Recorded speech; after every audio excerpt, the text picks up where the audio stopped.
वंचितांच्या हस्ते शिवरायांची महाआरती। सिव्हिल हडकोत चंद्रकांत शेळके यांच्या पुढाकाराने अनोखी शिवजयंती।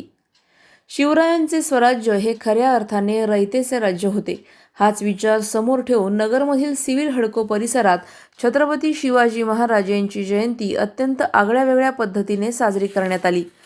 सूर्या फाउंडेशन महाराष्ट्र राज्य आणि शिवसेना सावेडी उपनगर यांच्या वतीने या सामाजिक उपक्रमाचे आयोजन करण्यात आले होते।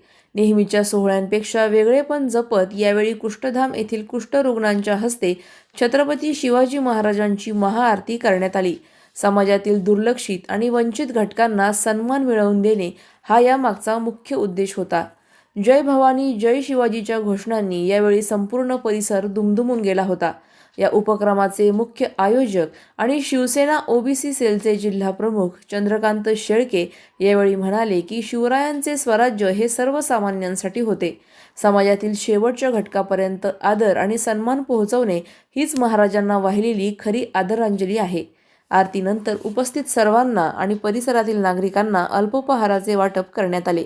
या उपक्रमामुळे परिसरात आनंदाचे आणि चैतन्याचे वातावरण पाहायला मिळाले। प्रतिनिधी स्वामी गोसावी, न्यूज 24 घडामोडी, अहिल्यानगर। आज सावेडी उपनगरातर्फे सिव्हिल हडको गणेश चौक येथे जवळजवळ 20-25 वर्ष झाले आम्ही दरवर्षी शिवजयंती साजरी करतो, पण दरवर्षी वेगवेगळा उपक्रम करून आम्ही शिवजयंती साजरी करत असतो। त्याचप्रमाणे या वर्षीसुद्धा आम्ही अशा पद्धतीने शिवजयंती साजरी करत आहोत की जे कुष्ठरोगी असते, ज्यांना कधी बाहेर येता येत नाही, त्या लोकांना आम्ही इथं आणून त्यांच्या हाताने महाराजांच्या आरती केली व महाप्रसाद वाटप केलेलं आहे।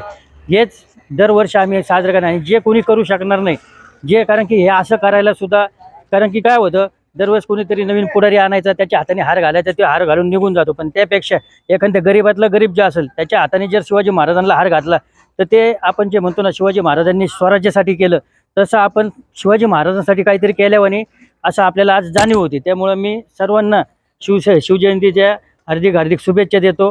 थांबतो। जय हिंद, जय महाराष्ट्र। अशाच बातम्यांचा आढावा घेण्यासाठी आजच आपल्या YouTube चॅनलला सबस्क्राईब करा। बातमी आवडल्यास लाईक करा आणि इतरांपर्यंत शेअर करा।